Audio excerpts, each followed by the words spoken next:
His hands were trembling. I could see it from the doorway, the way Richard's fingers shook as he held that single sheet of paper. The official letterhead caught the fluorescent light. Parker Holdings, LLC. He read it once, twice. His face drained of color, that confident, self-assured face I had looked at across the breakfast table for 32 years. The letter was simple, professional, devastating. Notice of non-renewal of commercial lease. 60 days to vacate the premises. And at the bottom, the signature of the property owner. He looked up, and our eyes met. I watched him read the name again, watched the recognition dawn, watched his entire world shift on its axis. Evelyn M. Parker, his ex-wife, the woman he had thrown away like yesterday's newspaper. I stood in that doorway, calm as a summer morning, and I spoke 5 words. You said you wanted everything. I only kept one thing. Richard opened his mouth, but nothing came out. For the first time in 32 years, my husband had no words, no explanations, no demands, just silence and the sound of his empire beginning to crack. But I am getting ahead of myself. To understand how we got here, you need to go back 6 months. Back to the night my husband of 32 years sat me down at our kitchen table and told me I was worth nothing. My name is Evelyn Marie Parker. I am 58 years old, and until 6 months ago, I lived in a beautiful house in Myers Park, Charlotte, North Carolina. I was married to Richard Allen Parker, a successful independent contractor in commercial real estate. He built his business from a small renovation company into a mid-sized commercial contractor, with a reputation that opened doors all over the city. Richard was respected, confident, always the one giving speeches at industry dinners, shaking hands with developers, closing deals that made the local business journals. And me, I was Richard's wife. That was how people introduced me. That was how I introduced myself. Richard's wife. The woman in the background. The silent partner nobody counted. What they did not see was the truth. For the first 15 years of our marriage, I did the books for Richard's company. Every invoice, every payment, every tax filing passed through my hands. I managed client relationships, scheduled contractors, negotiated with vendors when suppliers tried to overcharge. I raised our 2 children while running the back office of a growing business. I did not have a title. I did not have a salary. My name was not on the business registration, not on the house deed, not on the car titles. Nothing. I was invisible in every way that mattered legally, and I had allowed it to happen. Our friends assumed I was taken care of. Our family assumed Richard was the provider, and I was the grateful recipient. Even our own children grew up seeing their father as the success story, and their mother as the supporting character. For 32 years, I let them believe it. I let everyone believe I was nothing without him. And maybe, for a long time, I believed it too. The house in Myers Park was Richard's pride. 4 bedrooms, 3 bathrooms, a manicured lawn he paid someone else to maintain. I had chosen every paint color, every piece of furniture, every curtain that hung in those windows. I had made that house a home for 3 decades. But the deed was in Richard's name alone. I never asked why. Looking back, I should have asked much sooner. Our daily life had become a routine so familiar it was almost invisible. Morning coffee, Richard reading the news on his tablet, both of us moving around each other like furniture. We did not fight, we did not laugh, we simply coexisted. I cannot remember when we stopped really talking. Somewhere between the children leaving for college and the business doubling in size, the marriage became a transaction. Polite, functional, empty. I noticed the small things first. Richard started coming home later than usual. Business meetings, he said. Necessary dinners. The explanations were reasonable, and I wanted to believe them. Then the cologne changed. Something sharp and modern that I did not recognize. His phone lived face down on every surface, and he started going to the gym 3 mornings a week. In 32 years, I had never known Richard to exercise voluntarily. He began criticizing small things. The dinner was not what he wanted. The house felt cluttered. I did not understand his stress anymore, he said, like I had forgotten how to be a proper wife. He talked about new directions, fresh starts, the next chapter of his life. He stopped inviting me to business dinners. My mother used to say that a woman who panics loses, but a woman who waits wins. So I waited. I watched. I listened. One evening I heard him on the phone in his home office. His voice was low, the door almost closed. I stood in the hallway, silent as a ghost, and caught fragments of the conversation. She will not fight. She has nothing. It will be easy. My heart did not race. My hands did not shake. I simply filed the information away and kept walking. Easy, he thought. He believed it would be easy. That night, Richard went to bed early. I sat alone in the living room, the house quiet around me. The kind of quiet that comes before a storm, heavy and waiting. I walked to the small desk in the corner, the one piece of furniture Richard never touched because it was mine. I opened the bottom drawer. Inside was a folder, worn at the edges from years of handling. I pulled it out and looked at the documents inside. Official papers. A business registration. The name printed at the top was Parker Holdings, LLC, established 5 years ago. Sole owner and manager, Evelyn Marie Parker. Richard had never asked what I did with my mother's inheritance. He assumed I was too simple, too dependent, too invisible to do anything that mattered. He never bothered to ask. I traced the name of the property listed in those documents. A commercial building on South Tryon Street. 3 floors, ground level leased to a local construction company. Parker Construction Services, Richard's company, his office, his warehouse, his entire operation sitting on land controlled by a company he knew nothing about. He wanted everything. He had said it himself on that phone call. But everything was not his to take. I closed the drawer, turned off the light, and went to bed. Tomorrow I knew everything would change. But tonight I let him sleep peacefully. He had no idea what was coming. And that was exactly how I wanted it. The evening started like any other Tuesday. Late October, golden hour light spilling through the kitchen windows, autumn leaves visible on the trees outside. I was making pot roast. Richard's favorite, not because I particularly wanted to make it, but because Tuesday was pot roast day. It had been pot roast day for 32 years. Marriage becomes routine. Routine becomes invisible. And invisible was exactly what I had become. The kitchen was spotless, the way Richard preferred it. Clean counters, polished floors, fresh flowers on the table because I always kept fresh flowers on the table. Photographs lined the hallway walls. Our wedding day, faded and formal. The children's graduations, family vacations from years when we still took them together. Looking back, I realized the house already felt like a museum. We were preserving memories of people who no longer existed. Richard was late. Again, no text, no call, no explanation. I had stopped checking my phone for updates months ago. The pot roast simmered on the stove, filling the kitchen with the smell of rosemary and slow-cooked beef. I heard his car pull into the driveway around 6:30, and something in my stomach tightened. Strange how your body knows before your mind does. He walked in without greeting me. No hello, no kiss on the cheek, not even a nod in my direction. He set his briefcase down on the counter with unusual deliberateness, like he was placing a chess piece on a board. His face was set in that expression I knew too well, the one he wore when closing a difficult deal or firing an underperforming contractor. He looked at me the way he looked at properties he was about to demolish. "Sit down," he said. "We need to talk." I turned off the stove, wiped my hands on a dish towel, and sat across from him at the kitchen table. The same table where we had shared thousands of meals, celebrated birthdays, discussed the children's futures. The pot roast cooled on the counter, forgotten. Richard did not waste time on preamble. I want a divorce. I sat very still.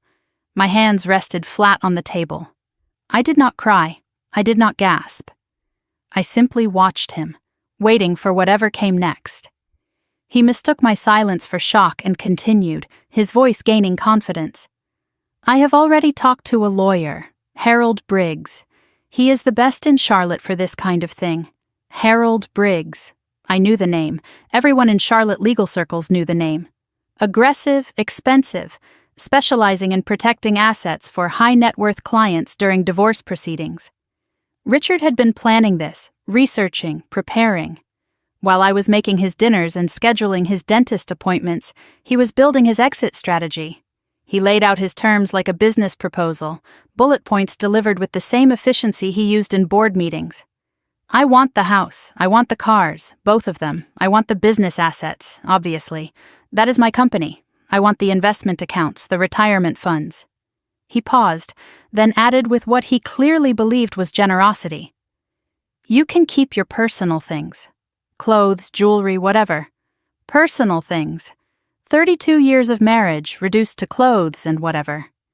I asked one question. Why now? Richard blinked. He had not expected a question. He had expected tears, perhaps, pleading. The reaction of a woman who had just been told her life was ending. Instead, I sat across from him, calm as stone, asking for clarification.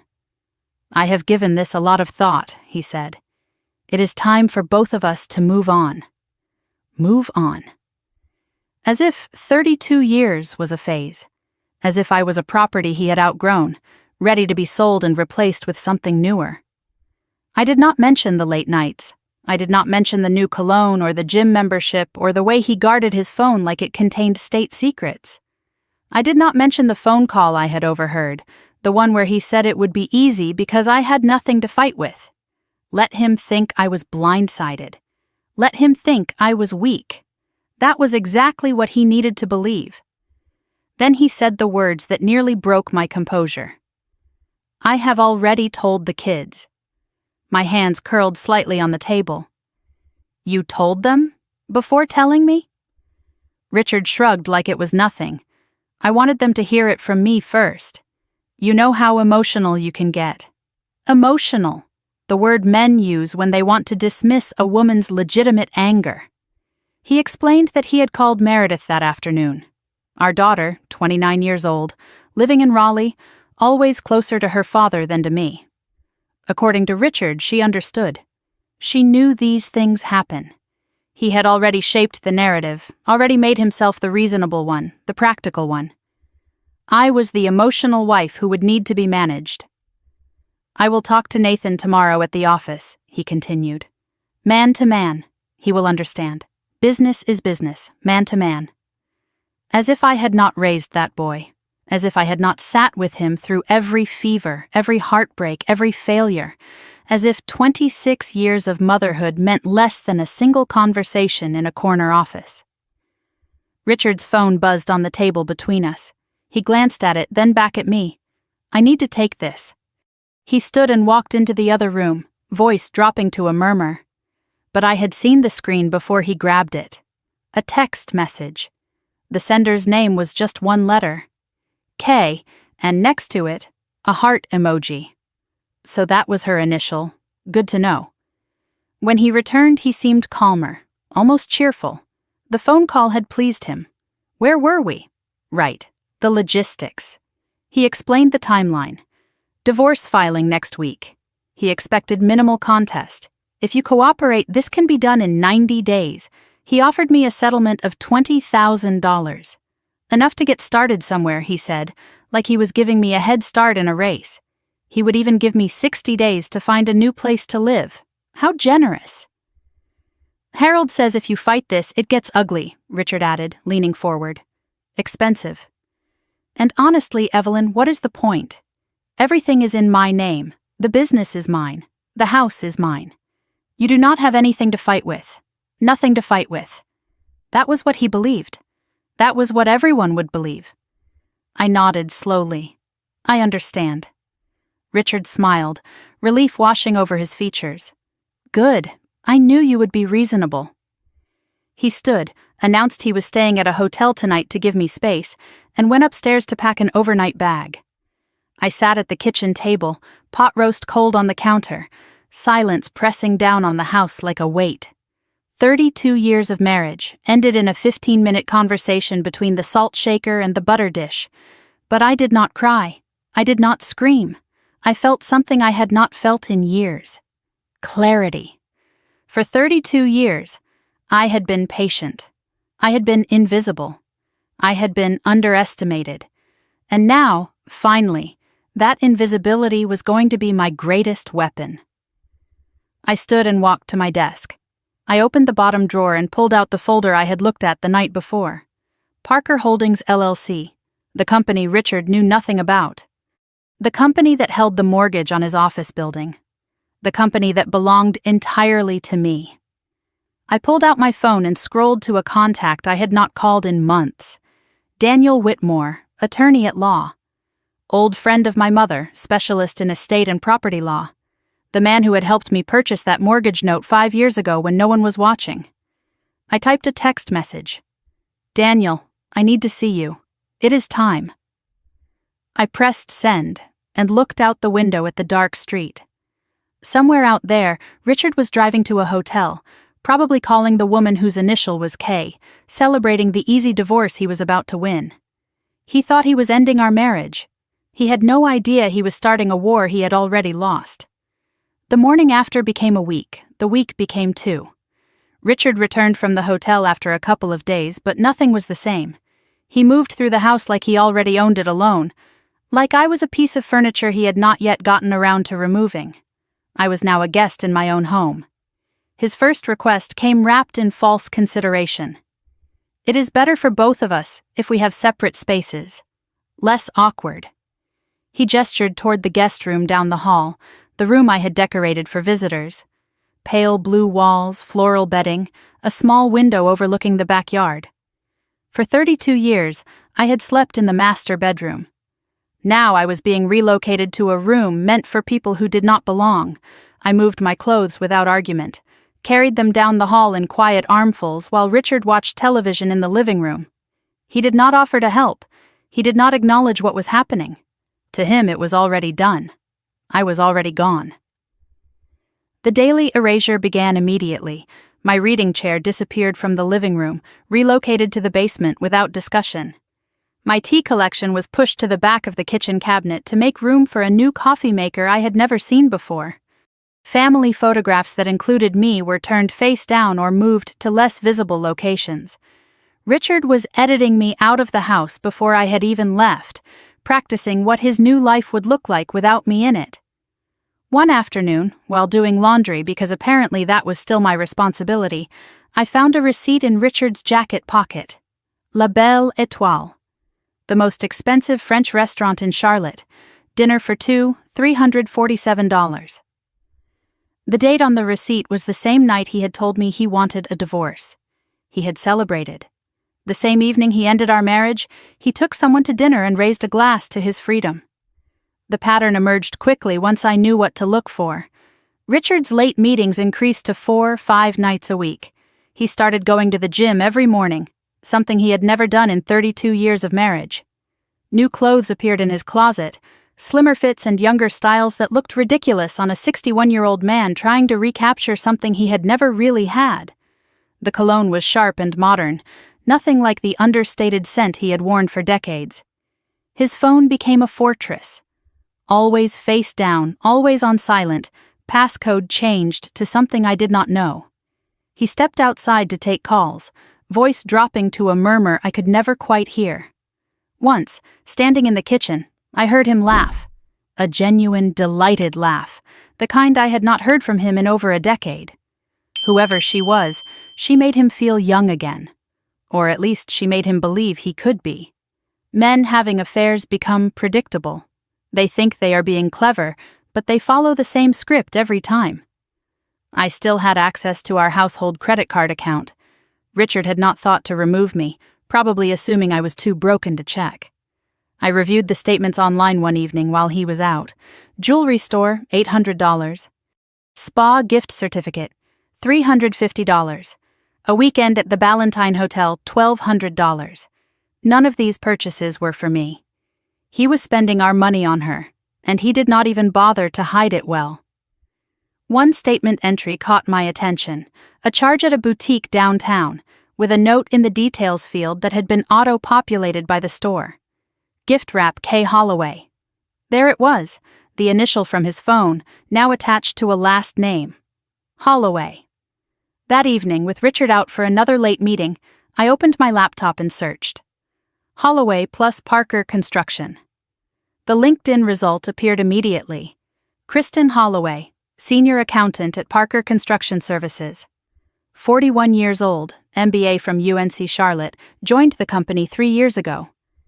Her profile photo showed blonde hair, a polished smile, confident eyes looking directly at the camera. 3 years. Richard had been working with her for 3 years. How long had it been more than work? I remembered her now. The company Christmas party 2 years ago. Richard had introduced her briefly, his hand on her elbow in a gesture I had dismissed as professional courtesy. "This is Kristen. She is doing great things with our books." I had shaken her hand, smiled politely, complimented her dress. The whole time she was already planning to take my husband. Or maybe he was already giving himself away. Kristen was not just younger than me, though she was. She was not just attractive, though she was that too. Kristen represented everything I was not supposed to be. Career-focused, independent, visible. Richard did not want a wife anymore. He wanted a trophy that came with a business degree. The professional betrayal stung almost as much as the personal one. I had helped Richard build that company. I had done the books myself for the first 15 years, trained the people who eventually replaced me. And now one of those people was replacing me in more ways than one. I gave him my labor, my years, my expertise. He used my own work to find someone new. My phone buzzed with a text message. "Nathan, Mom, can we talk?" "Not at Dad's office. Somewhere private. Something was wrong." I replied immediately. "Tomorrow. Coffee at the place on East Boulevard." The next morning I arrived early at a cafe far from Richard's usual territory. Nathan walked in looking exhausted, dark circles under his eyes, his 26 years suddenly looking much older. He sat across from me and wrapped his hands around his coffee cup like he needed something to hold on to. "Mom, I need to tell you something. About Dad. About her." He had seen them together at the office. Not just professional interactions, lingering touches, private jokes, long lunches that had nothing to do with business. The whole office knew, but nobody said anything. Everyone was afraid of Richard. "I did not want to believe it," Nathan said, his voice cracking. "But I have seen them, Mom. Everyone has." His guilt was written across his face.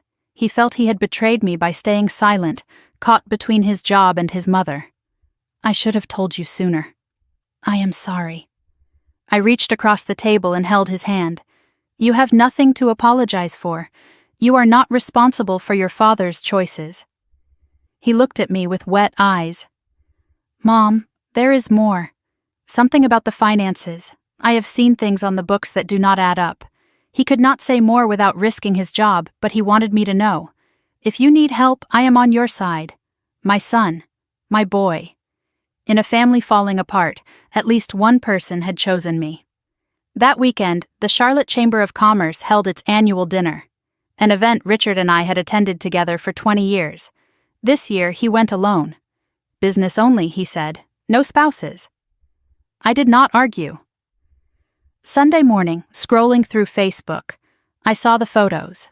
A friend's post from the event, a group shot with familiar faces, and in the background, slightly out of focus but unmistakable, Richard, standing close to a blonde woman in a red dress, his hand on her lower back, both of them smiling at something off camera. Kristen Holloway, looking like she already owned everything that used to be mine. I did not cry. I did not call anyone. I screenshot the photo and saved it to a folder on my laptop. Evidence. Every moment, every photo, every receipt. Richard was building his new life in public, and I was building my case in private. I opened a new document on my laptop. Title, timeline. First entry, date of divorce announcement, dinner at La Belle Étoile with Kay Holloway. Richard thought he was being discreet. He had no idea I was documenting every step. When the time came, I would know exactly how long he had been lying, and exactly how much it would cost him. Daniel Whitmore's office was nothing like Harold Briggs's downtown tower. No marble floors, no intimidating reception desk, no young associates in expensive suits rushing between conference rooms. Daniel worked out of a modest building on North Tryon Street, the kind of place that looked like it had been there for 50 years, because it had. Comfortable furniture, diplomas on wood-paneled walls, and the smell of old books and coffee. This was where my mother had come when she needed legal advice. This was where she had sent me when I needed to protect myself. Daniel greeted me at the door with a warm handshake. 71 years old, silver hair, kind eyes behind wire-rimmed glasses. "Margaret's daughter," he said. "I was wondering when you would call." He had known my mother for 40 years. He had handled her estate when she passed, and he had helped me, quietly and without questions, when I came to him 5 years ago with a plan I could not explain to anyone else. "Your mother always said you were the smart one," Daniel continued as he led me to his office. "She said you would know when the time was right." I sat across from him, the folder from my desk drawer in my hands. "Richard wants a divorce. He wants everything. And I need you to help me give it to him." Daniel raised an eyebrow. "Give it to him?" I nodded. "Give him everything he thinks he wants. But first, I need to tell you about what my mother left me and what I did with it. To understand what happened next, you need to understand where it all started. 8 years ago, when my mother died and left me the only inheritance that ever mattered. My mother, Margaret Ellis, passed away at 81. She had been a widow for 20 years, fiercely independent until her last breath. She worked as a bookkeeper for a manufacturing company until she was 70, and she lived in a small house in Gastonia, North Carolina, that she kept immaculate on a modest budget. She never asked anyone for anything. She never owed anyone a dime.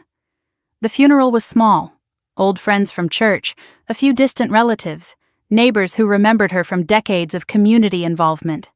Richard attended, though he seemed impatient throughout the service. I caught him checking his phone twice during the eulogy. I sat in the front pew holding my mother's handkerchief, remembering the last thing she had said to me. "Evelyn, a woman who depends entirely on a man, is a woman waiting to fall." 1 week after the funeral, Daniel Whitmore called me to his office for the reading of the will. I expected very little. My mother had lived simply. The house in Gastonia was modest, worth maybe $60,000 after repairs. Personal effects, photographs, her grandmother's china. Nothing that would change anyone's life. Then Daniel told me about the savings account. My mother had never mentioned it, not once in 81 years. A savings account she had maintained since her 20s, contributions made quietly every month for over 50 years. The balance was $380,000. I could not speak. "Mama saved that much?" Daniel smiled gently. 50 years of careful saving. She never touched it. She always said it was for you, for when you needed it most. Attached to the will was a handwritten letter in my mother's careful script. Daniel handed it to me privately, and I read it 3 times before I could fully absorb the words. "My dear Evelyn," the letter began. "I have watched you give everything to your marriage. Your time, your work, your dreams. I pray I am wrong about Richard. But if I am right, this money is your safety net. Do not tell him about it. Do not share it. Keep something that is only yours. A woman with nothing of her own is a woman with no choices. I love you. Mama." She had seen what I refused to see. Years before I admitted it to myself, my mother had known. That evening, Richard asked about the inheritance. "Anything useful in the will?" "I know your mother was not wealthy, but every bit helps." I made a choice in that moment. The first deliberate lie I had ever told my husband. "Just the house," I said. "It will need repairs before we can sell it. Maybe $40,000 after costs?" Richard shrugged. "Better than nothing, I guess." He never asked again. My mother's money became invisible, just like me. The following week I drove to a bank in Gastonia. Not Charlotte, where Richard might hear about it. I opened an account in my maiden name, Evelyn Marie Ellis, and deposited the full $380,000. I told no one. Not Richard, not the children, not my closest friends. For 2 years, the money sat untouched. I thought about it constantly. What would I do with it? Save it for emergencies? Invest it in something safe? Let it grow while I waited for a future I could not yet imagine. Richard never asked about my mother's estate after that first conversation. The house in Gastonia sold, and he assumed that was the end of it. He forgot about my mother's money the same way he forgot about my mother. And me. I started reading. Financial books, investment guides, real estate basics. I attended a free seminar on commercial property investment at the community college, sitting in the back row taking notes like a student half my age. I discovered something surprising. I understood numbers. I had done Richard's books for 15 years. I knew more about money than I had ever given myself credit for. He just never bothered to notice. 6 years ago, an idea began to take shape.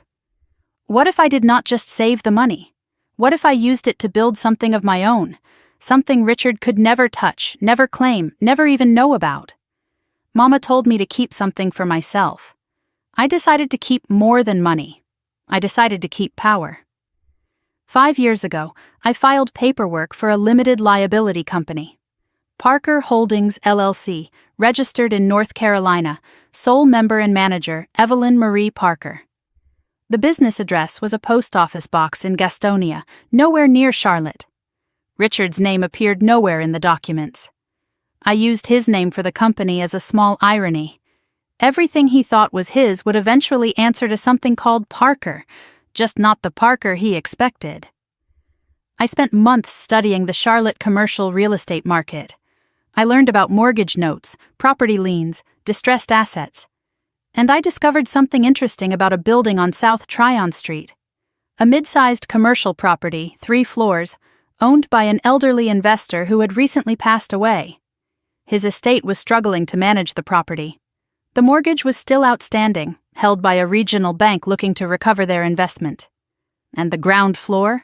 Leased to a construction company, Parker Construction Services, Richard's company.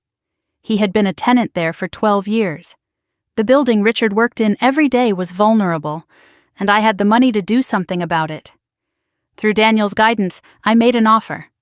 Not to buy the building outright, but to purchase the mortgage note, $350,000, almost all of my inheritance.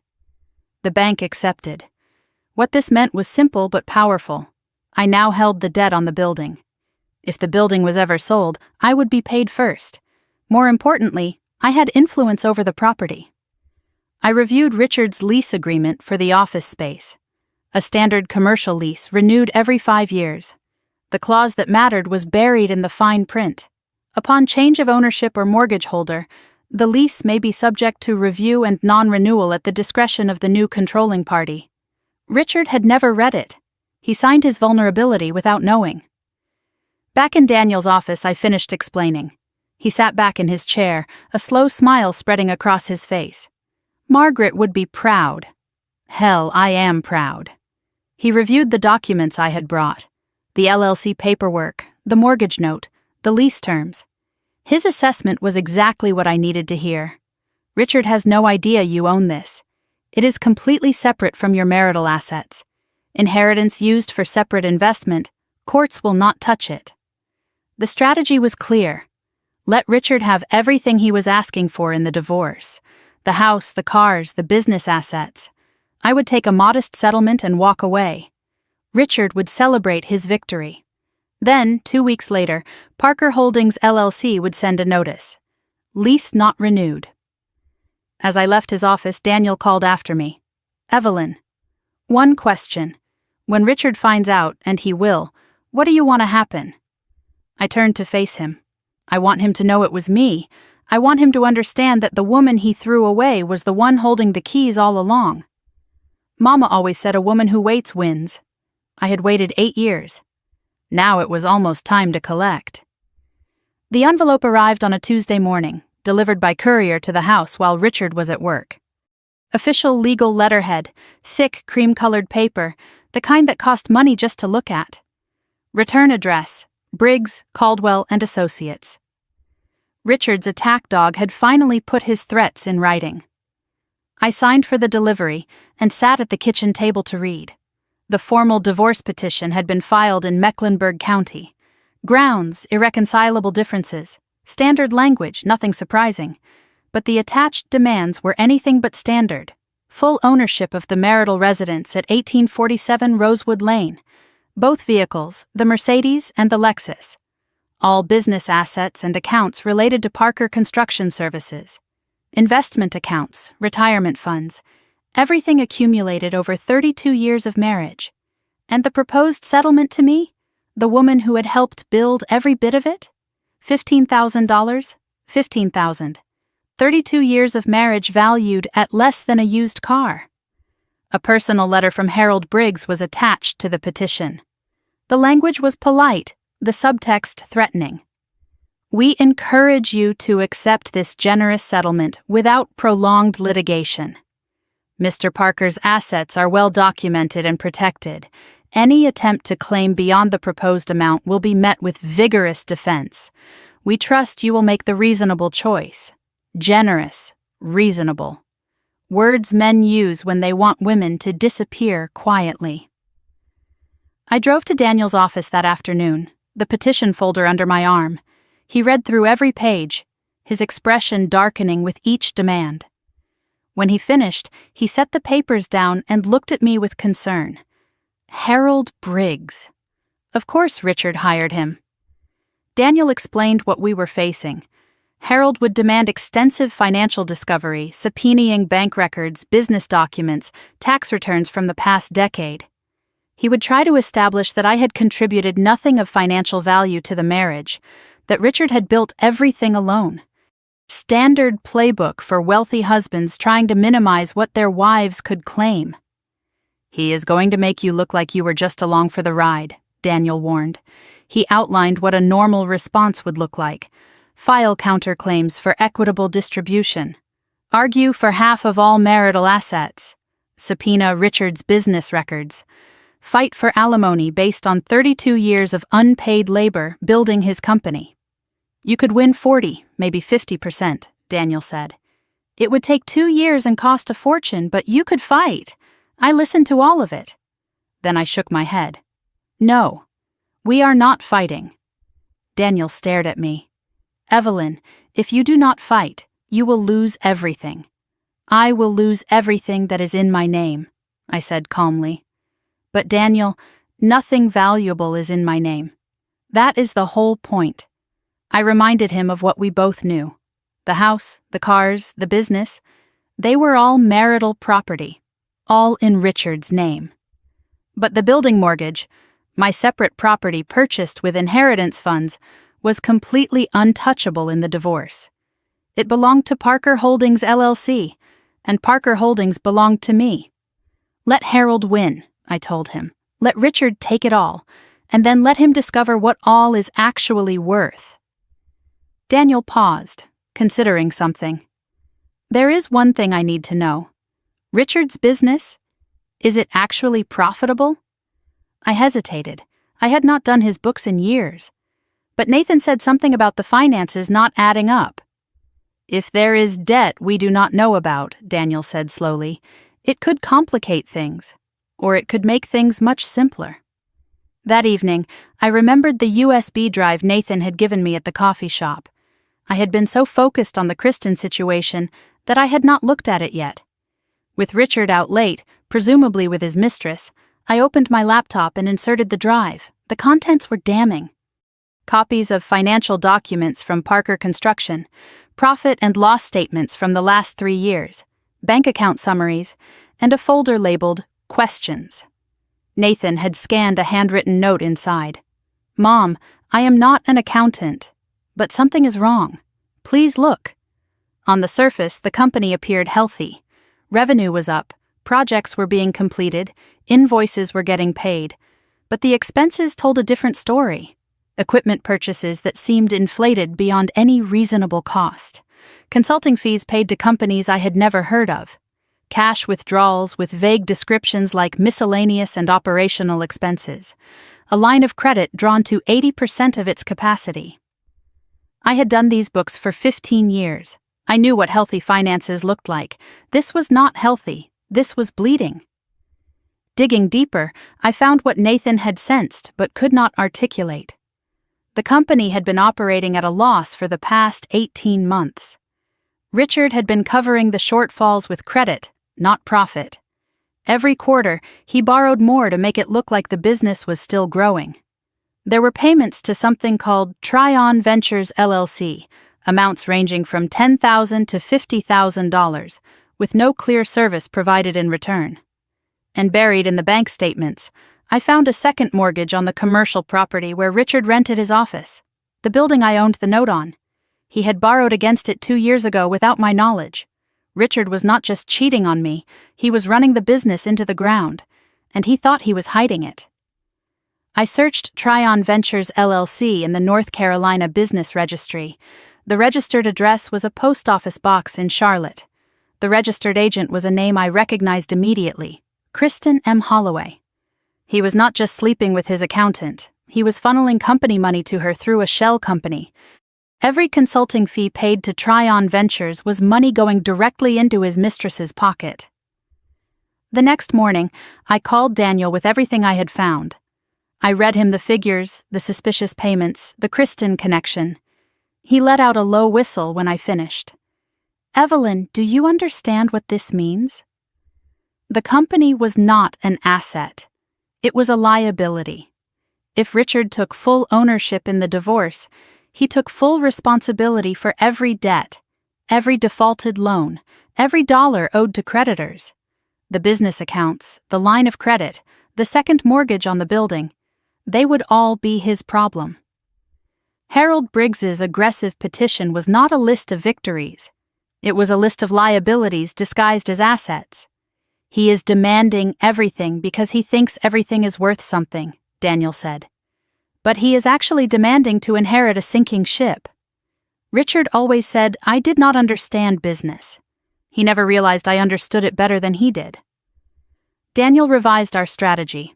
Agree to everything Richard demanded, quickly, without negotiation. Do not request financial discovery. Let him think I knew nothing about the company's true condition. Take the minimal settlement and walk away clean. Let him discover the debt after the divorce was final. "The less you fight," Daniel explained, "the faster he signs. The faster he signs, the more he is trapped." That evening, I called Nathan. I needed him safe before everything collapsed. "Sweetheart, I need you to do something for me." I asked him to start looking for another job quietly, without telling Richard. "You have done enough. I do not want you caught in the middle when this falls apart." Nathan understood immediately. "How bad is it, Mom? Bad enough that I need you safe before anyone else finds out." He agreed to start searching. He had contacts at other construction firms, and his skills were valuable. His reputation was separate from his father's, at least for now. "Mom, are you going to be okay?"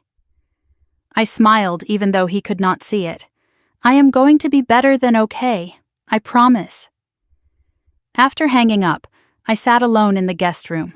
The house was quiet. Richard out with Kristen again, celebrating a victory he did not yet know was hollow. I looked at the USB drive in my hand, then at the folder from Daniel on my nightstand. Richard thought he was taking everything from me, but everything he wanted was rotten at the core. He just did not know it yet. I opened my laptop and started a new document. Title: Exit Strategy, Phase 2. In 6 weeks, the divorce would be final. In 8 weeks, Richard would lose his office. In 10 weeks, he would understand what it meant to have nothing. And I would be free. The phone rang on a Sunday afternoon, 3 weeks into the divorce process. I was in the guest room sorting through old photographs I had pulled from a box in the closet. Pictures of the children when they were small. Birthday parties, school plays, summer vacations. Memories from a life that felt like it belonged to someone else. When I saw Meredith's name on the screen, my heart lifted for just a moment. My daughter, finally calling. It took her 3 weeks to reach out to her mother. 3 weeks of silence while I moved into the guest room, watched my husband parade his mistress through my kitchen, and had my belongings inventoried by his lawyer. But she was calling now. That had to mean something. I answered with hope in my voice. Meredith, I am so glad you called. Her tone stopped me cold. Careful, rehearsed. No warmth, no concern for how I was doing. Mom, I think we need to talk about what is happening. She sounded like she was reading from a script. I wondered who had written it. Richard's version of events came pouring out.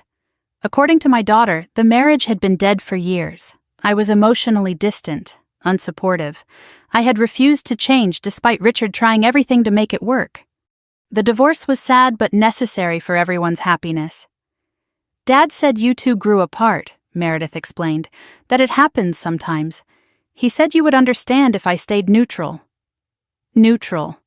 The word children use when they have already chosen a side. Her voice shifted, growing harder. Mom, Dad told me you are not even fighting for the house, that you are just giving up. She paused. He said you must have known this was coming and did not care enough to try. The accusation hung between us. I was the problem. I had failed. Richard had already shaped the narrative, and Meredith had accepted it without question. Your father told you his version, I said carefully. That does not make it the truth. There was silence on the line.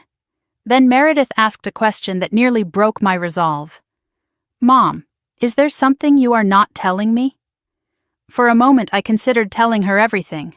The affair, the money, the building, the plan I had been executing for 5 years. But I held back. Meredith was not ready to hear the truth. She was still living in her father's story, believing the version of reality he had constructed for her. When this is over, I said, we will talk, I promise.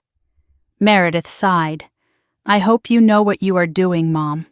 So do I. After hanging up, I sat with the weight of that conversation for a long time. Meredith had always been Richard's daughter. From the time she was small, she craved his approval, his attention, his praise. I remembered her at dance recitals, scanning the audience for her father's face. Report cards brought to Dad first. The decision to attend Richard's alma mater for college. Every major choice filtered through the question of what would make him proud. Richard had cultivated this, whether consciously or not. He was the exciting parent, the one with business trips to interesting cities, important phone calls that could not be interrupted, the promise of success that seemed to follow him everywhere. I was the daily parent, homework help, doctor's appointments, the one who sat up with her when she had nightmares or heartaches. I was the foundation, Richard was the fireworks. And children remember fireworks. Nathan had been different. By high school, he had started to see through the performance. He once told me, at 16, Mom, Dad takes credit for everything you do. It is not fair. I told him life was not always fair. What I did not tell him was that I was keeping score. One daughter who believed the surface. One son who looked beneath it. I could not force Meredith to see the truth. But I could make sure Nathan was protected when everything fell apart. Tuesday brought another visitor I had not invited. The doorbell rang mid-morning, and I opened it to find Gloria Parker standing on my porch. Richard's mother. 79 years old, silver hair perfectly styled, pearl earrings catching the autumn light. She had not called ahead. Gloria never did. She believed surprise visits gave her the upper hand. She was usually right. I let her in and offered tea. She declined, sitting on the edge of the living room sofa as if afraid the furniture might contaminate her. Her eyes moved around the room with thinly veiled assessment, cataloging everything she saw. I see you are still here, she said. Richard mentioned you would be finding your own place soon. The divorce is not final yet. I have every right to be here. Gloria launched into what was clearly a prepared speech. Evelyn, I have known you for 32 years. I want what is best for everyone. Richard has worked so hard to build his success. It would be a shame if this divorce became messy. I hope you will do the right thing and let him keep what he has earned. The subtext was clear. Do not fight. Do not cause trouble. Disappear quietly and let Richard have everything. Then she leaned forward, her voice dropping to a conspiratorial tone. Between us, dear, I have always thought you aimed a bit above your station when you married Richard. Your mother was a lovely woman, but simple. Richard needed someone with more ambition, more drive. Perhaps this is for the best. You can find someone more suited to your level. She had insulted my mother, my dead mother, in my own home. I set down my teacup with deliberate calm. Gloria, thank you for your concern. I will consider your advice. I stood, a clear signal that this conversation was over. I am sure you have other places to be. Gloria blinked, surprised by the dismissal. She was not accustomed to being shown the door. I walked her to the entrance, my hand on the doorknob. Please give my regards to Richard. Tell him I will see him in court. She left flustered, which gave me more satisfaction than I should probably admit. At the threshold, she turned back with one final warning.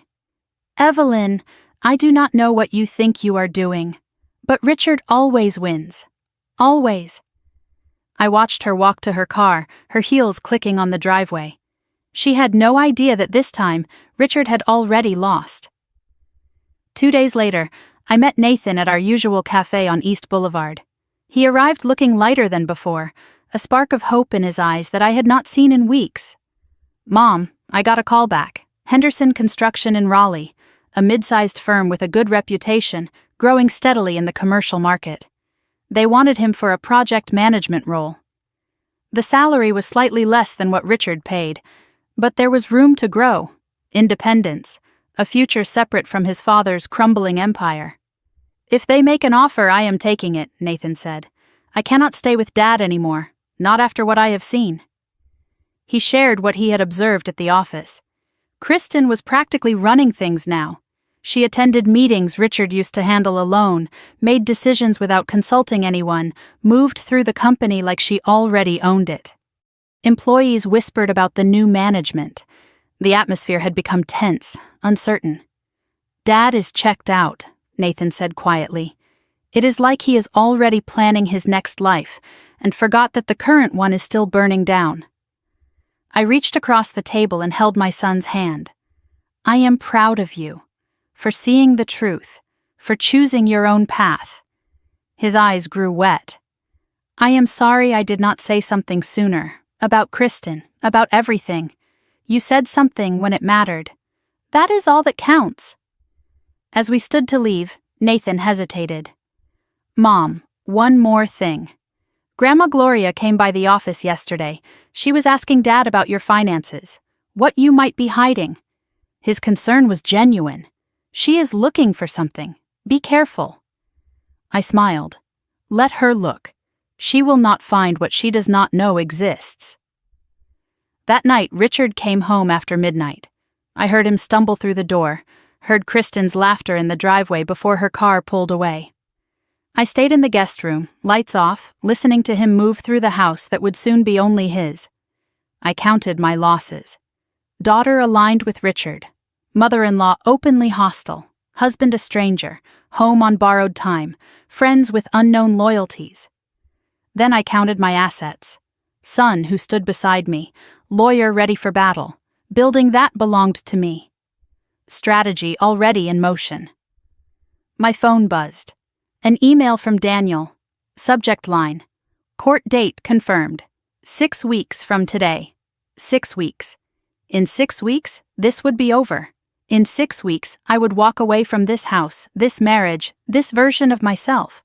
They thought I was alone. Gloria thought I was beaten. Meredith thought I was giving up. Richard thought I was irrelevant.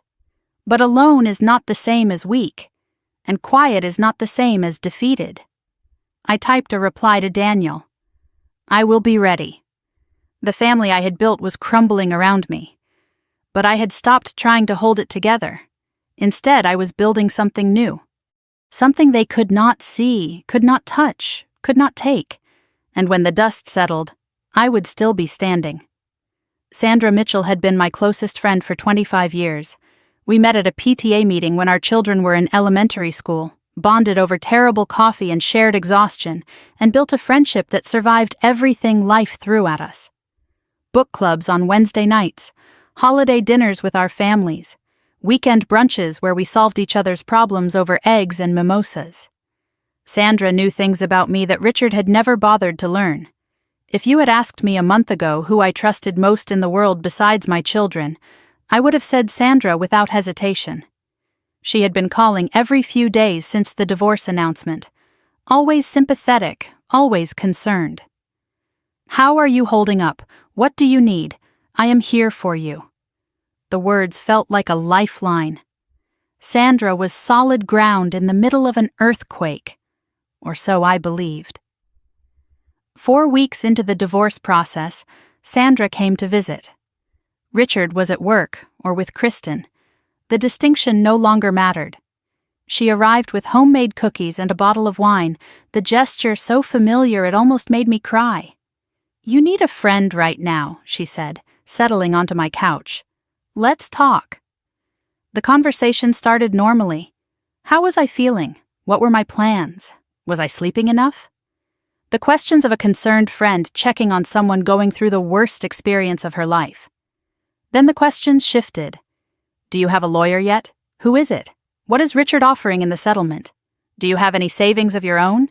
Anything separate from the joint accounts? And then, delivered with careful casualness, what about that inheritance from your mother? Did you ever invest that? The questions came too fast, too specific. Sandra was not asking as a friend, she was asking as an investigator. I paused mid-conversation, something cold settled in my chest. I decided to test my suspicion. "Actually," I said carefully, "I have been thinking about fighting for half the business. Daniel thinks I have a strong case." Sandra's eyes widened slightly. Interest, not concern. "Really? That seems aggressive. What would you even do with a construction company?" Her tone was wrong. Discouraging, almost warning. A real friend would have said good for you or fight for what you deserve. Sandra was trying to talk me out of it. She reached for her phone, glanced at the screen, then put it away. "Sorry, just checking on the kids." But I had seen the screen. A text thread was open. The name at the top, Richard P.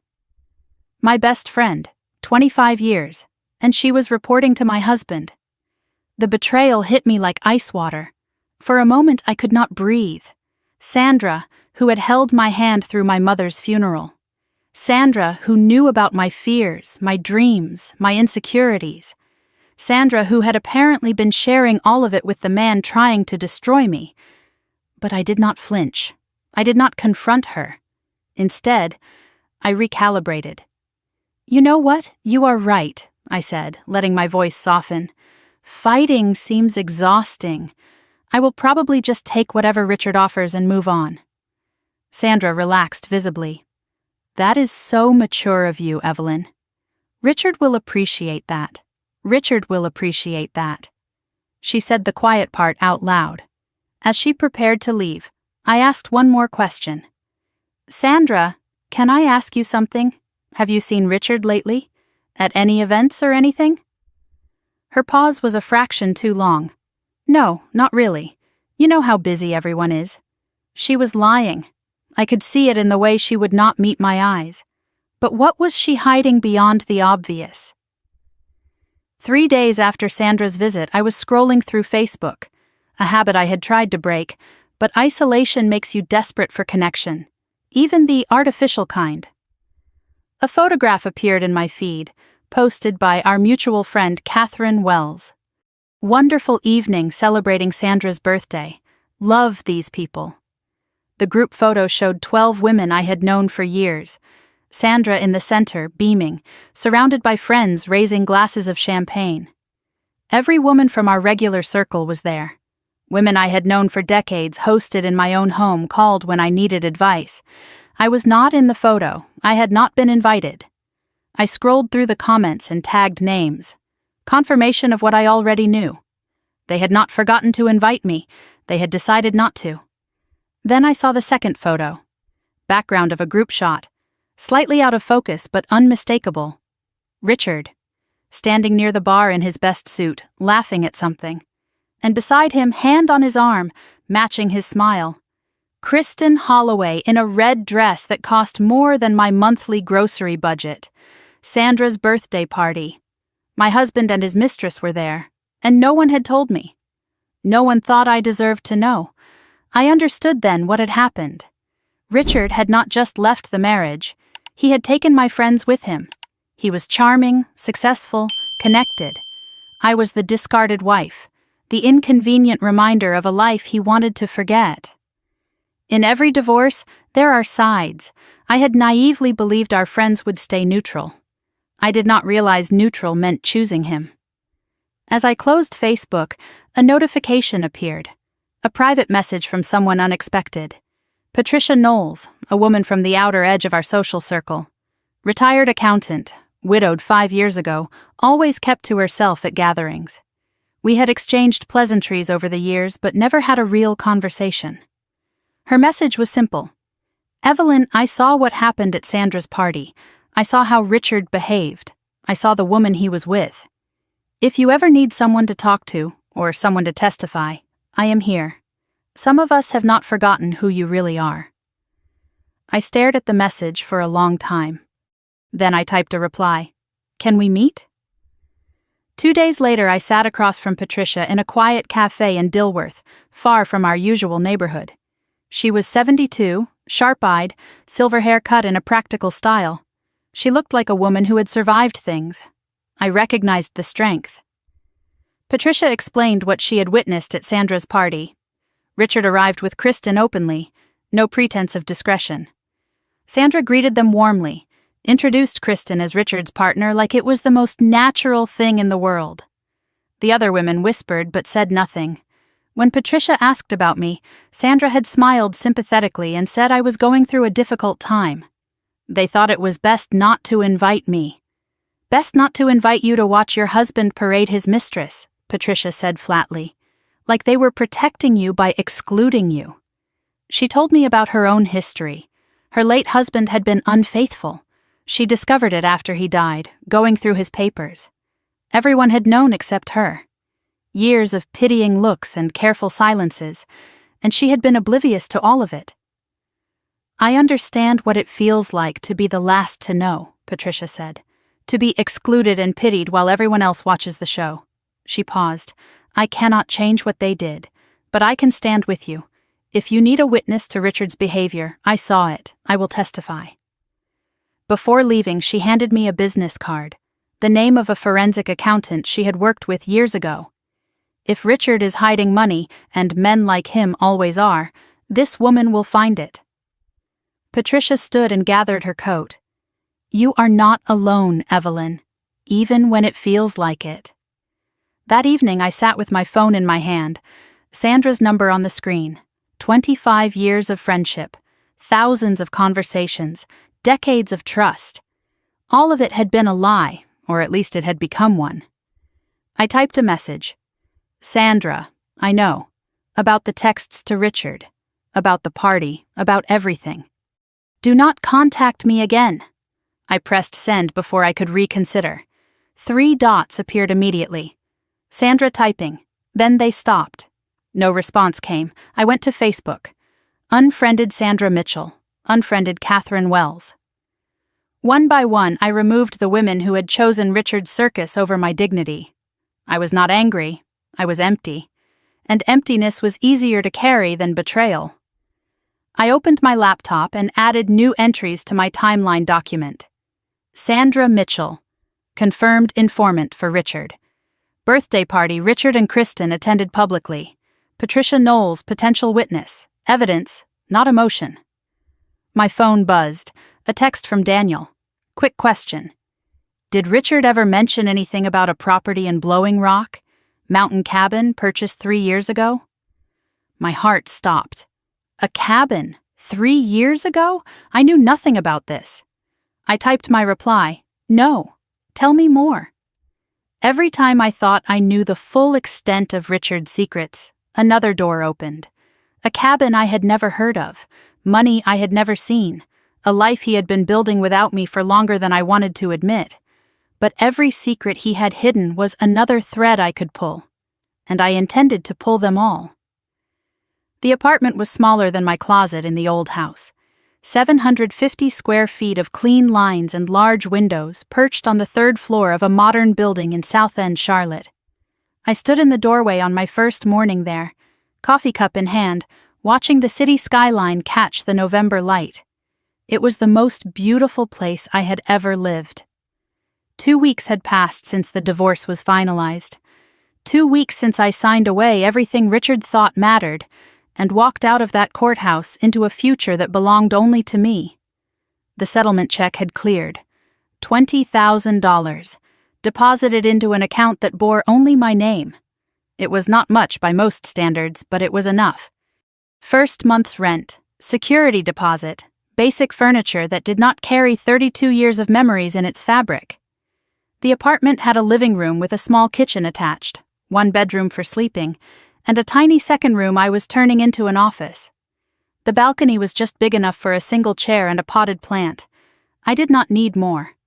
32 years of accumulation had taught me that more things meant more weight. I wanted to travel light now. I had brought only what mattered.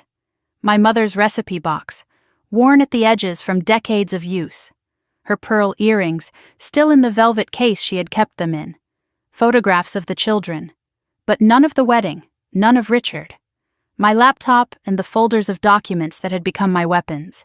A small collection of books I actually wanted to read. And clothes that fit the woman I was becoming, not the woman I had been. Everything I owned fit in the back of a rented SUV. It felt like liberation, not loss. That first morning I woke at 6. Old habits. But instead of making breakfast for someone else, I made coffee for myself. I sat by the window in my small living room and watched the city wake up. No one to cook for, no schedule to keep, no performance required. For the first time in 32 years, I had no one to take care of but myself. The silence was not lonely. It was peaceful. I looked at my phone calendar. Today's date was circled in red. Letter sent, Parker Holdings. Daniel had mailed the non-renewal notice yesterday. By now it would be sitting in the mailbox at 4500 South Tryon Street. Richard was about to have a very bad day, and he did not even know it yet. While I was settling into my new life, Richard was celebrating his victory. Nathan had shared updates before leaving the company, and the picture he painted was almost too perfect to believe. Kristen had moved into the house within a week of the divorce being finalized.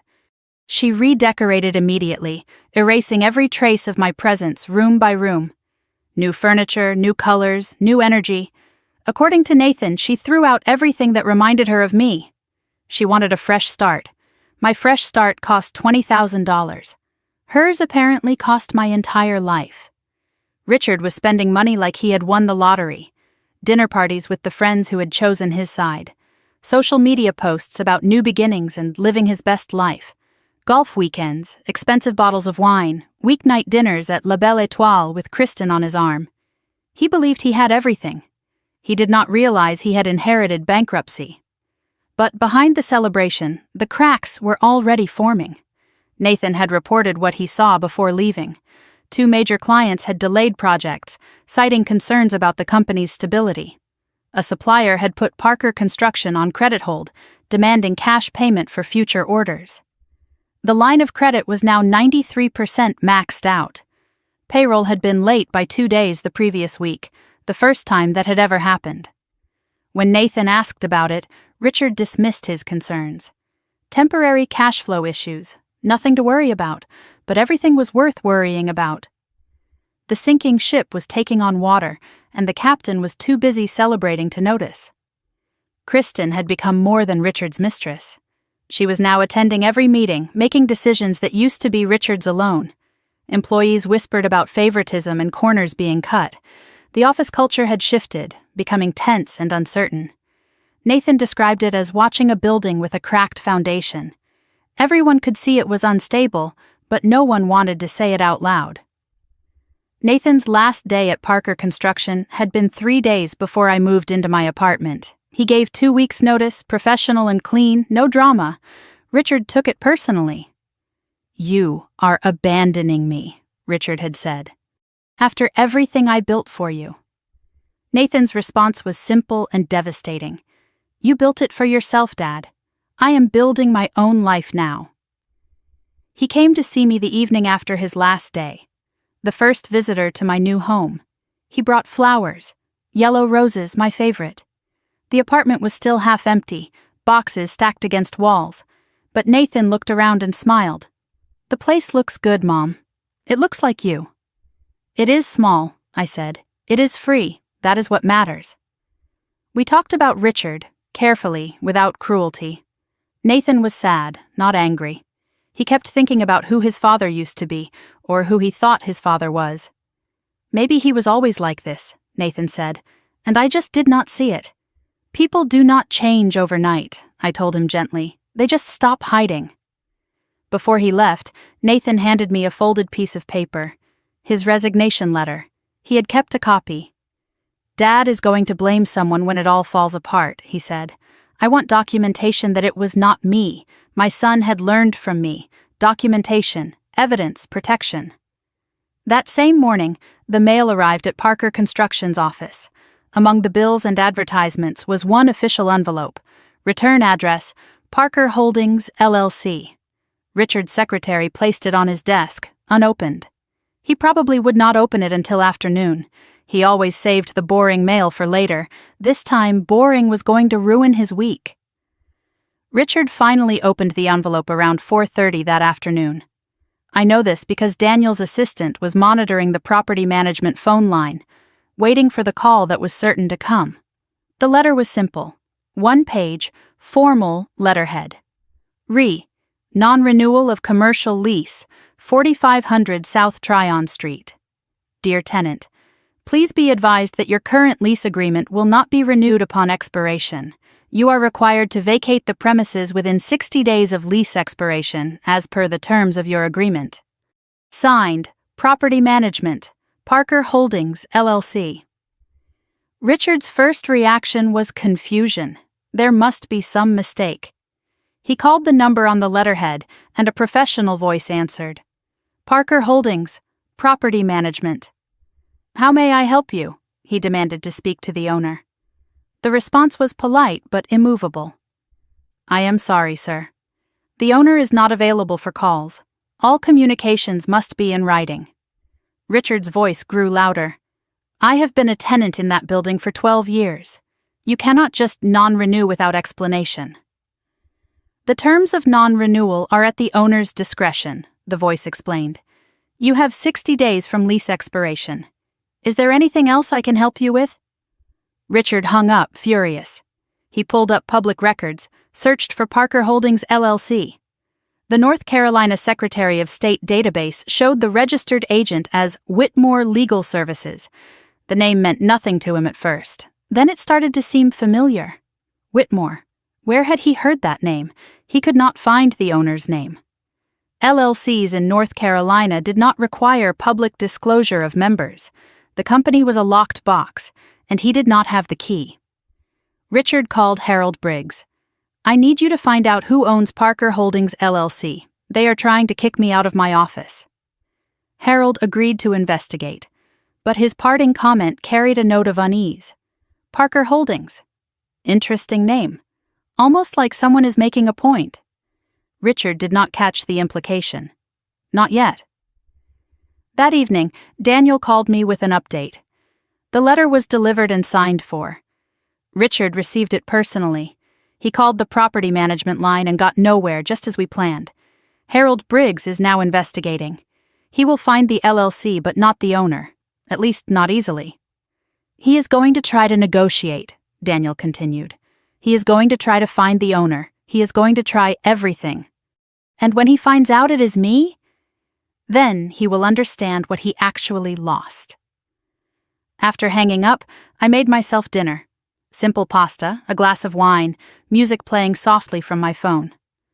I ate at my small table by the window, city lights beginning to twinkle in the darkness below. Richard was panicking right now. I could picture it. The rage, the phone calls, the denial. And here I was eating pasta and listening to jazz. The contrast was almost too perfect. My phone buzzed. A text from an unknown number. Mrs. Parker, this is Harold Briggs. We need to talk about a property matter. Please call me at your earliest convenience. I smiled and set the phone down. I did not respond. Harold wanted answers. He would not get them. Not yet.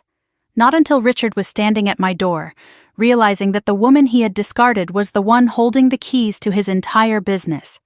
The first domino had fallen. Now I would watch the rest follow. One by one, everything Richard had built on lies and arrogance would collapse. And I would be here, in my quiet apartment, finally at peace. Finally free. Finally in control. 10 days passed after Richard received the non-renewal letter. 10 days of watching him scramble through second-hand reports and careful observation. Daniel kept me informed of Harold Briggs's investigation. Nathan, though no longer at the company, still heard things through former colleagues who trusted him more than they trusted his father. And I waited, patient as I had always been, knowing the revelation was coming. Richard had tried everything. He called the property management number daily, receiving the same polite refusal each time. He sent certified letters demanding a meeting with the owner, but they were returned unopened. Harold filed formal requests for owner information, but the LLC privacy protections held firm. He even tracked down the previous building owner's estate, hoping someone there would know who had purchased the mortgage note. They knew nothing. Every door Richard tried was locked. Every wall he hit was me. Harold Briggs was thorough, expensive, but thorough. He traced Parker Holdings LLC through multiple layers, following the paper trail with the dogged persistence that made him worth $400 an hour. Registered agent, Whitmore Legal Services. Formation date, 5 years ago. Business address, a post office box in Gastonia. But North Carolina LLCs did not require public disclosure of members. The company was a fortress, and Harold could not find the gate. Then he found it. The connection came through property records. The building's mortgage note had been purchased 5 years ago by Parker Holdings LLC.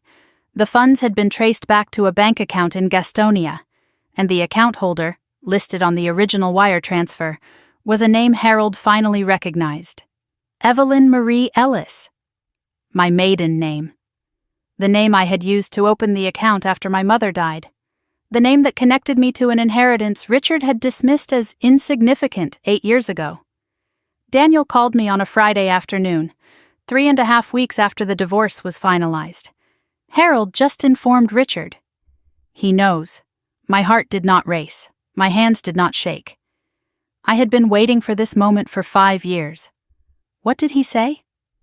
Daniel paused. Apparently he did not believe it at first. He told Harold it was impossible, that you did not have any money, that you could not have done something like this. I smiled. Of course he did not believe it. The phone call came an hour later. Richard's name on my screen. I let it ring 3 times before answering. Hello, Richard. My voice was calm, pleasant even, not cold, not angry, just neutral. The voice of a woman who had nothing left to prove. His voice was hoarse, stripped of the confidence I had heard for 32 years. You own the building, yes, 1 word, no explanation, no apology, no gloating. Just confirmation of what he had finally discovered. How? When? Why did you not? He could not finish a sentence. The questions tumbled over each other, none of them fully formed. I purchased the mortgage note 5 years ago with my mother's inheritance, I said patiently. You never asked about my mother's money after the estate was settled. You assumed it was insignificant. You lied to me. I told you the house in Gastonia sold for $40,000. That was true. I never said that was all there was. Silence on the line. I could hear him breathing, trying to process what I was telling him. 5 years. I had owned the foundation of his business for 5 years. Every month he paid rent, he had been paying me. Every decision he made in that office, he made on property I controlled. And he never knew, never suspected, never asked. Richard shifted tactics. Desperation replaced anger in his voice. Evelyn, we can work something out. I will pay more rent. I will sign a longer lease. Name your terms. The decision has been made, Richard. The lease will not be renewed. You cannot do this. This is my business, my life's work. I know. You told me that often enough. You just never considered that your life's work was standing on my foundation. His voice cracked. "Evelyn, please, after 32 years. I interrupted him.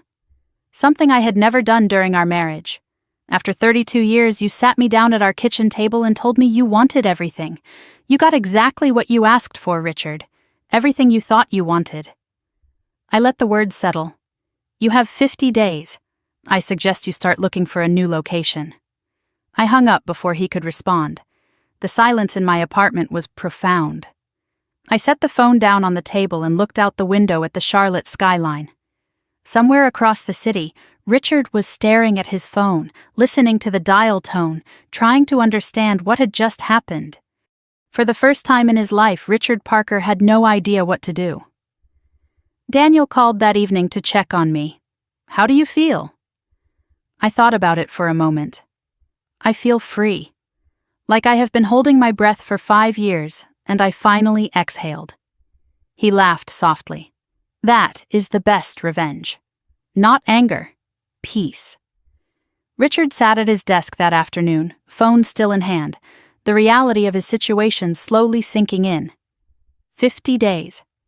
How do you move an entire construction operation in 50 days? The equipment alone would take weeks to relocate. Finding new commercial space in Charlotte's tight market could take months of searching, negotiations, deposits. He pulled up his finances on the computer. The numbers told a story he had been refusing to read. Line of credit at 93% capacity. Savings depleted by divorce celebrations and Kristen's redecorating projects. 2 major clients threatening to cancel. The company was not struggling, it was hemorrhaging. He could not afford to move. He could not afford to stay. He could not afford anything. Kristen arrived at the office around 5. She had been at the spa, a new weekly ritual since moving into the house. New dress, new jewelry, nails freshly done, all of it paid for with money Richard was rapidly running out of. "Hey, babe, you look terrible. What is wrong?" Richard explained the situation, the building, Evelyn, the eviction. He watched her face as she processed the information. Confusion first. Wait, she owns the building? Then disbelief. How is that possible? Then calculation. Her eyes flickered to her purse, her phone. Mental arithmetic happening behind her carefully made-up face. And finally, concern. But not for him. So what does this mean for the company? For us? Richard heard the pause before us. She was already calculating her exit. He just did not know it yet. That evening, I sat on my small balcony, watching the sun set over Charlotte. Orange and pink painted the skyline, the last light of day fading into purple dusk. A glass of wine in my hand, my mother's recipe box visible through the window on my kitchen shelf. I thought I would feel victorious. I did not. I felt empty. The kind of empty that comes after carrying something heavy for a very long time and finally setting it down. Relief, not triumph. Peace, not joy. My phone buzzed, a text from Nathan. "Mom, Dad called me. He knows about the building. He is losing it." I typed my reply. "I know, I just spoke with him. How are you?" "I am okay. Actually, I am good. I am really good." 3 dots appeared as he typed. Then his response arrived. "I am proud of you, Mom." 3 words. The 3 words I had waited 32 years to hear from someone who meant them. Before bed, I opened my laptop and checked the local news. A headline caught my eye immediately. "Local construction firm under investigation for financial irregularities." The article mentioned an anonymous tip about misappropriated funds, shell companies, and possible tax fraud. The company named was Parker Construction Services. The shell company mentioned was Tryon Ventures LLC. I had not sent that tip. But someone had. Someone who knew where the evidence was buried. I thought of Nathan's resignation letter, the USB drive he had given me, all the documentation he had quietly collected before walking away. The dominoes were falling faster now. Richard had lost his wife. He was about to lose his office. And now, he might lose his company entirely. I closed the laptop and looked out at the city lights. The woman Richard had thrown away like garbage was sitting in her quiet apartment, watching everything he valued burn, not with joy, not with triumph, just with the deep, settled peace of someone who had finally, after 32 years, won. 2 weeks after Richard learned the truth about the building, his world was falling apart faster than anyone had predicted. I heard the updates through Daniel, through Nathan, through the silence that said everything words could not. I had planned for the building. I had not planned for everything else. But when one pillar falls, the others follow. The anonymous tip had triggered a formal investigation. State investigators were now examining Parker Construction's finances with the kind of attention Richard had spent years avoiding. Tryon Ventures LLC was a primary focus. The shell company, the payments that had no corresponding services, the cabin in Blowing Rock purchased with company funds. Kristen's name was attached to documents she could not explain away. They were not just looking at tax issues anymore. They were looking at fraud, misappropriation of company funds. If the investigation went federal, Richard was facing serious charges. Word spread through Charlotte's construction community the way it always does in tight-knit industries. Whispers became rumors, rumors became concerns. 2 major clients terminated their contracts, citing worries about company stability. 3 more put projects on hold pending further review. Vendors who had extended credit for years suddenly demanded cash payment up front. No more net 30 terms, no more trust. Richard had spent 30 years building a reputation. It took 2 weeks to destroy it. The biggest blow came on a Tuesday morning. Richard's bank called about the mortgage on the house at Rosewood Lane. The second mortgage he had taken out years ago, the one I had discovered in Nathan's files. Payments were 2 months behind. The bank's message was simple and devastating. Bring the account current within 30 days or face foreclosure proceedings. The house he had fought so hard to take from me was now taking everything from him. Kristen's departure happened 3 weeks after Richard learned about the building. I was not there to witness it, but Nathan heard about it from a neighbor who saw the whole thing unfold. 11 o'clock at night, Kristen loading suitcases into her car. Richard in the driveway in his bathrobe, pleading with her not to leave. "After everything I gave up for you," he said. "After everything I lost." Her response was brutal in its honesty. "You did not give up anything for me, Richard. You gave up everything for yourself. I was just convenient." She drove away that night. Some said Atlanta. Others heard she had family in Florida. She did not look back. What she left behind was the cabin in Blowing Rock, still registered to Tryon Ventures LLC, still in her name. Evidence she could not escape no matter how far she ran. She had come for the money and the lifestyle. When both disappeared, so did she. I almost felt sorry for Richard. Almost. The house on Rosewood Lane was empty now. Richard alone in 4 bedrooms, surrounded by furniture Kristen had chosen to erase my presence. The house I had decorated and maintained for 20 years, redecorated by his mistress, now belonging to neither of us. Just Richard and the debt and the silence. He had wanted everything. Now everything was exactly what he had, and nothing more. The doorbell rang on a Saturday afternoon, late November. I was reading by the window in my small apartment, afternoon light soft and golden on the pages. I was not expecting anyone. Nathan had texted earlier that he was settling into his new job in Raleigh. Daniel had no meetings scheduled. I looked through the peephole and saw Richard. I barely recognized him. The confident businessman who had sat across from me at our kitchen table 2 months ago was gone. In his place stood a man who looked 10 years older.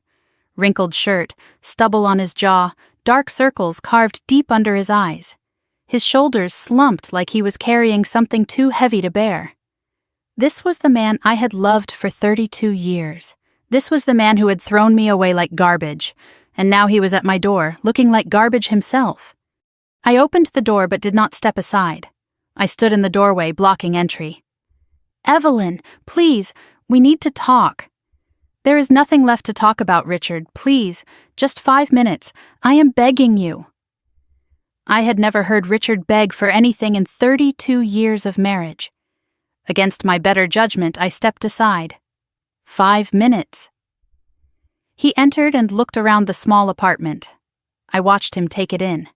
The modest furniture, the tiny kitchen, the single window with its view of the city. I could read his thoughts. This is what she gave up everything for? He did not understand. He never would. Evelyn, I need you to reconsider. The building, the lease. I know I do not deserve it, but you are right. You do not deserve it. His desperation deepened. I will lose everything. The company, the house, all of it. Is that what you want? I looked at him. Really looked. This man I had shared a bed with, raised children with, built a life with. This man who had discarded me without a second thought. What I want, Richard, is what I have always wanted. To be seen, to be valued, to be treated like I mattered. I paused, letting the words settle between us. You had 32 years to give me that. You chose not to. So I gave it to myself. His eyes grew wet. Not quite tears, but close. I made mistakes. I know that now. But this is destroying me. You said you wanted everything except our son. I gave you exactly what you asked for. You just did not realize that everything included the consequences. I walked to the door and opened it. Goodbye, Richard. I hope you find what you are looking for. But you will not find it here. He stood slowly, walked past me, stopped at the threshold. One last question, asked in a voice I had never heard from him before, small, broken. Do you hate me? I considered the question, searched myself for the answer. No, I do not hate you. I just do not love you anymore. And honestly, Richard, that is worse for you. I closed the door. In the days that followed, the dominoes continued to fall. Gloria Parker had gone silent. No more phone calls, no more lectures about dignity and doing the right thing. Nathan reported that she was too embarrassed to show her face at church. Everyone in their social circle knew what had happened. The divorce, the mistress, the business collapse, the eviction. Gloria's perfect son was a public failure. She had told me Richard always wins. I wondered if she still believed that. Sandra Mitchell tried calling 3 times that week. I saw her name on the screen each time and let it ring through to voicemail. She left one message. Evelyn, please, I am so sorry. I did not know how bad things were with Richard. I thought I was helping. Please call me back. I deleted it without responding. Some bridges do not get rebuilt. Some betrayals do not get forgiven. Sandra had made her choice. Now she had to live with it. Richard listed the house on Rosewood Lane for sale. The for sale sign went up in the front yard, the yard I had planted and maintained and loved for 20 years. The asking price was far below what we had paid. Daniel's assessment was grim. He is underwater. Second mortgage plus the original. He will be lucky to break even. The house Richard had fought so hard to keep was now the anchor dragging him under.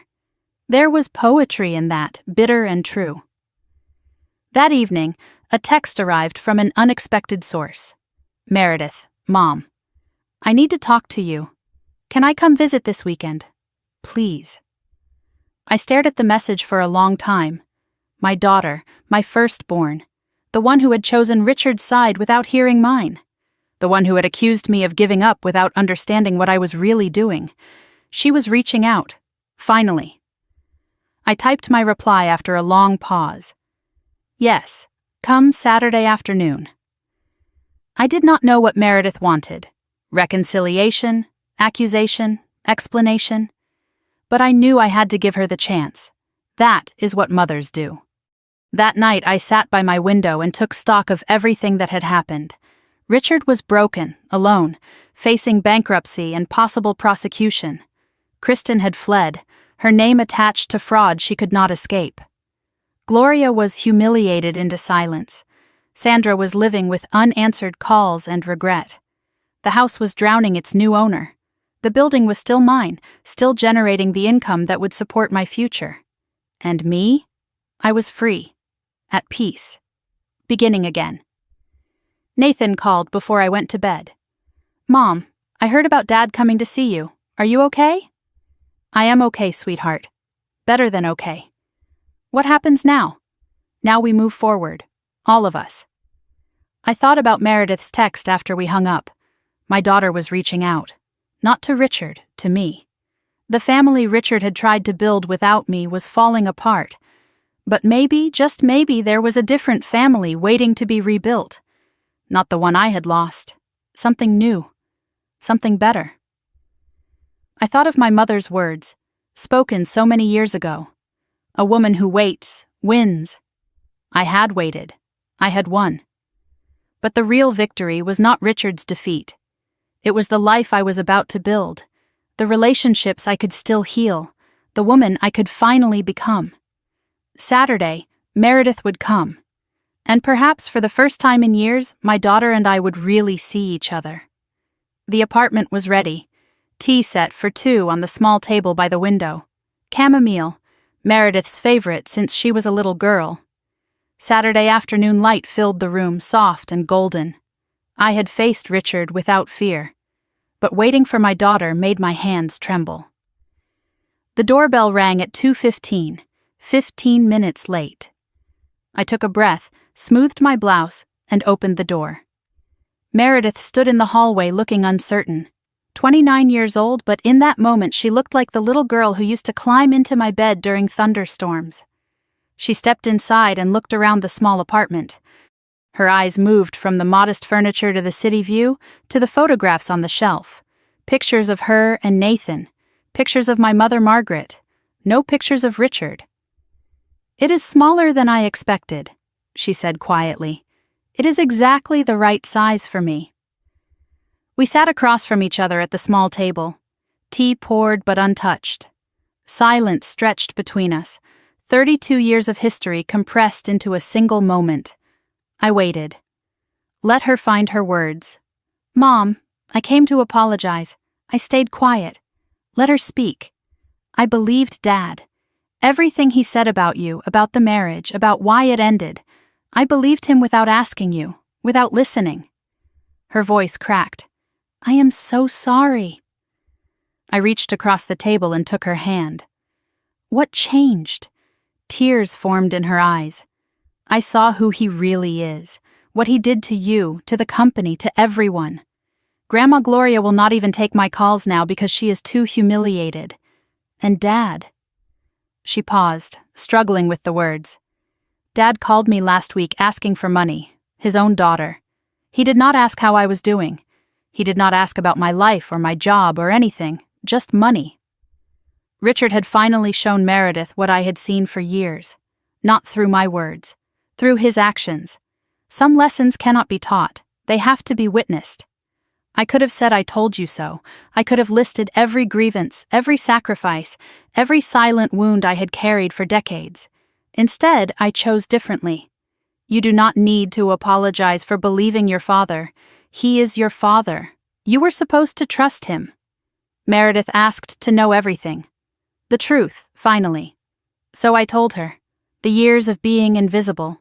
The affair with Kristen. The inheritance from my mother, kept secret for 8 years. The building, purchased 5 years ago with money Richard never knew existed. The plan, executed with patience most people cannot imagine. I told it without bitterness, without gloating. Just facts, laid bare for my daughter to see.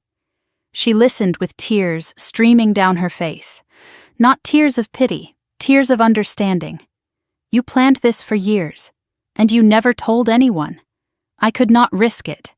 And I could not burden you or Nathan with knowledge that might have hurt you. But Nathan knew. At least some of it. Nathan saw things I could not hide. He made his own choices.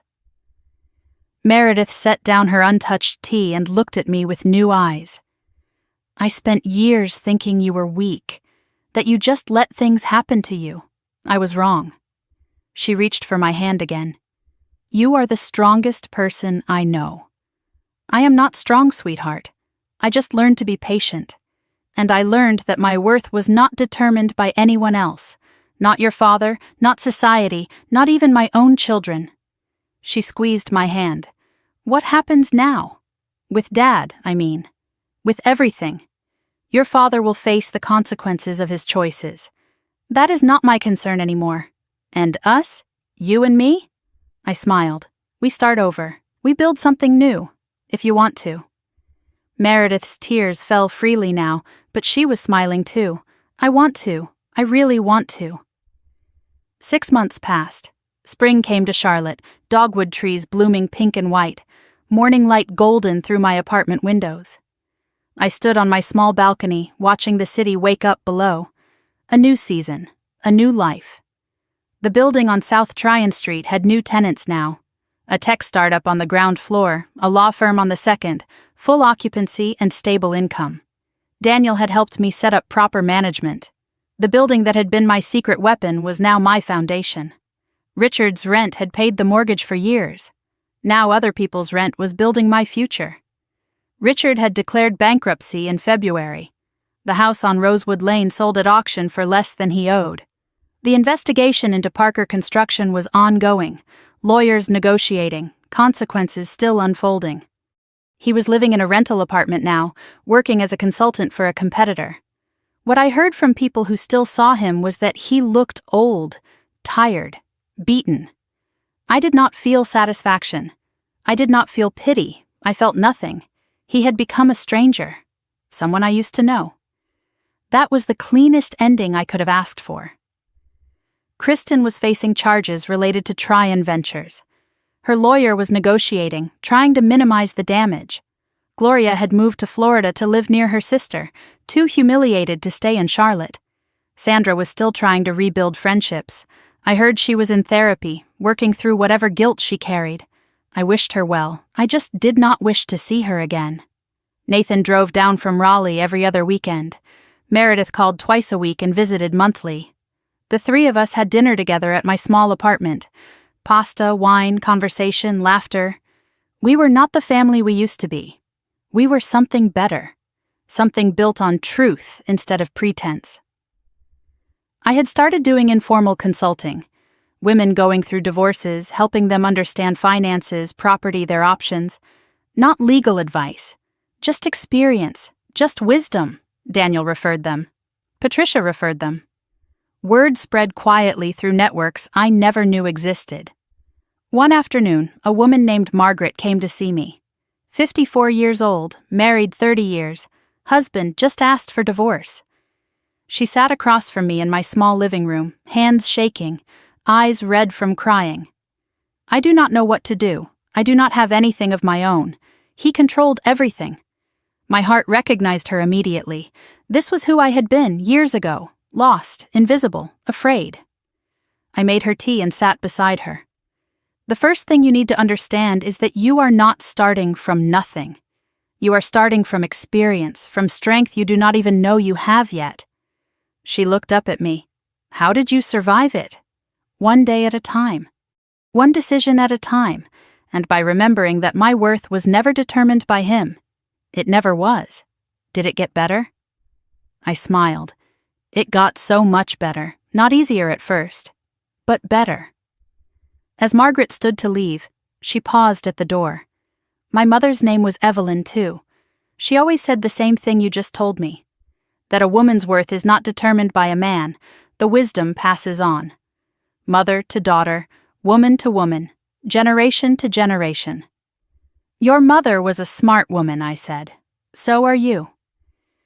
That evening I sat by my window watching the sunset, orange and pink painting the Charlotte skyline, the last light of day fading into purple dusk. A glass of wine in my hand, my mother's recipe box on the shelf nearby. Earlier that day, I had found something while organizing old papers. A letter I had written to myself years ago, never sent. Written the night I discovered Richard's first lie, 5 years before the divorce. The letter read, Evelyn, if you are reading this, you made it. You survived. Whatever happened, you are still standing. Remember who you are. Remember what Mama said. And never, ever, let anyone make you feel small again. I had forgotten about this letter. But somewhere inside, I had always known it would come to this. I looked at the photograph of my mother on the shelf. Margaret, smiling, strong, independent until her last breath. "Thank you, Mama," I whispered. "For the money, for the wisdom, for believing in me when I forgot to believe in myself." I raised my glass to her photograph. I had spent 32 years being someone's wife, someone's mother, someone's invisible partner. Now I was just Evelyn. And that was enough. That was everything. The sun disappeared behind the buildings. Stars began to appear one by one. I smiled. Not the polite smile I had worn for decades, a real smile. My husband took everything in the divorce, the house, the cars, the business, everything he thought mattered. But he forgot to ask about the one thing I had kept for myself, and that one thing gave me back my whole life. Some people wait for justice. Some people wait for karma. I waited for neither. I simply waited until I was ready. And when I was ready, I took back what was always mine. My freedom, my dignity, and my future. Richard thought the story ended when the divorce papers were signed. He was wrong. That was when my story finally began. If you made it to the end of my story, thank you. Thank you for listening. Thank you for believing that a woman who was told she had nothing could still win everything that mattered. Now I want to hear from you. Have you ever been underestimated? Have you ever had to wait for your moment? Tell me in the comments. I read every single one. And if this story moved you, hit that subscribe button. There are more stories like mine waiting to be told. Stories of women who refused to stay invisible, who played the long game, who got the last word. Click on the next video on your screen. I promise you will not be disappointed. See you in the next story. This story is fictionalized for dramatic effect.